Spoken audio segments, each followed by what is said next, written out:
Hello everyone, this is another easy software developer video, and today we're gonna learn about some JavaScript tips and tricks. It's mostly tricks. This is just stuff that I looked up and I was like, what? JavaScript does this? And it can be confusing sometimes, but yeah, we'll just go over it. I also have an article that goes with this, but yeah, for now I think it's fine if we just try these things out on the console, and I'll just show you a little bit of the concepts. So the first thing is the double bang. Don't get any ideas, guys. It's just two exclamation marks. So what can happen is that, let's say you have this, and I like to use console warn more than console log. I can't see my keyboard. Oh no, I can't look at it. I need to fix it. Give me a second. All right, second given. So let's try this out. So if we do this, so console warn and true equal false. So if I write this down, so not true is equal to false, I'm expecting it to be print out true, right? So I go, yeah, cool, true.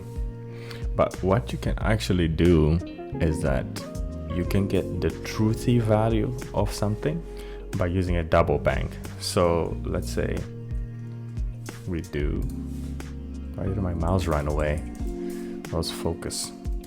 So if we do this, so we do a triple equals to true, and if we use the triple equal, this is going to check for the data type as well, I believe. Like, it's like these two things really need to be the same in order for the triple equal to give you a true result. So if we do console warn a triple equals to true, false. Oh shoot, what can we do? But you might have a case where you want to get the truthy value of whichever thing you have. So instead of wanting to know if a, so I realized that I kept saying double quotes instead of double bang through this whole part. So whenever I say double quotes, I actually mean the double bang quotes. But yeah, back to the video. Once you do that, then it evaluates to true, because double quotes a is actually true. So this is how the double quotes are used, and it can come in handy like from time to time, but feel free to use that one. Another quick tip is destructuring. Destructuring, I always tell this to people. I'm like, yeah, this is like one of the coolest things you can do in a language. And let's create something first. So I'll create a const and person. I still can't see my keyboard. All right, I need to move it really forward. So yeah, let's do person, and this person has the following attributes. So a person should probably have a name. Let's give them the name of Dawn. Yeah, maybe it could be Dawn Draper. Have you guys seen Mad Men? If you have seen Mad Men, just write a comment down below telling me, because I love that show. It's like, it has like kind of a accurate representation of the times, and it always makes you think like, oh man, we still have a long way to go, you know. Favorite drink, I have no idea. I don't drink, so I don't know which drinks, but you used to drink a lot of whiskey, right? But if it's in the US, yeah, it's called whiskey. Yeah, it's still called whiskey. So we get this person object and we can destructure them. And what you can actually do is, let's say you just want to get their name and age. You can do something like this, name, comma, age. Oh, it sucks that I don't have the auto linter here. Comma, name, comma, age. And then you just pass person. Boom. What happened? Oh my God, Gaston, what did you do? That's what I did. So now both of these variables have been created, name and age, and you just destructure them from the object. So you don't need to do person.name or person.age. You just do that and it's fine. Another way to use the structuring is with arrays. Const R1, the first array is gonna have 1, 2, 3, and const R2 is going to have 66, 92, and 17. And what you can also do is to create a third array.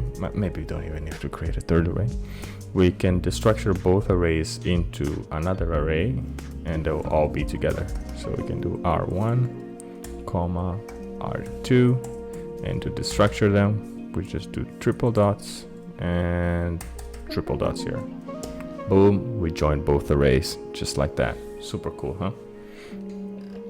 And now on to trick number 3 is something that you guys already saw just now, which is all the different things you can do with console. Because most times, like, you just use console log, but some other methods that I like to use are console info, console error, and console warn. And of course you can use these in different scenarios, but for example, you also have console table where you use where you can show something as a table. I never really used this one. I mostly use the warn, which shows it as a warning. And the usefulness of this is, like, let's say you're just debugging something and there's a lot of stuff on the console, which can happen all the time, and you just want to show the thing that you want to debug and you want it to stand out. So instead of doing just a console log like this one, hello, I swear guys, I cannot type, but like console log hello. But if you really want to see it, you can do just a console warn for warning hello, and then it lights up like that. So you can use it to show an actual warning, or when you're just debugging, you can do that. And of course there's also console error, which shows in red. So I mostly use these to debug, but it's also nice to know if you're building a tool that will show things on the console, that you can just use those. But yeah, that's it for now. I don't want to bore you guys with like a list of like 20 different things that you can do in JavaScript. I think these are just some cool things that you can use every now and then. And if you like this kind of tips, you can just let me know in the comments down below. I'll try to make more videos like these if you guys like it. If you don't, you can also tell me that. It's cool. But until the next video, subscribe, like, leave some comments, interact, because I'm here to hear about all of your programming problems. I might not be helpful with fixing them, but I will try my best. But yeah, thanks for watching, and I'll see you on the next time. Bye.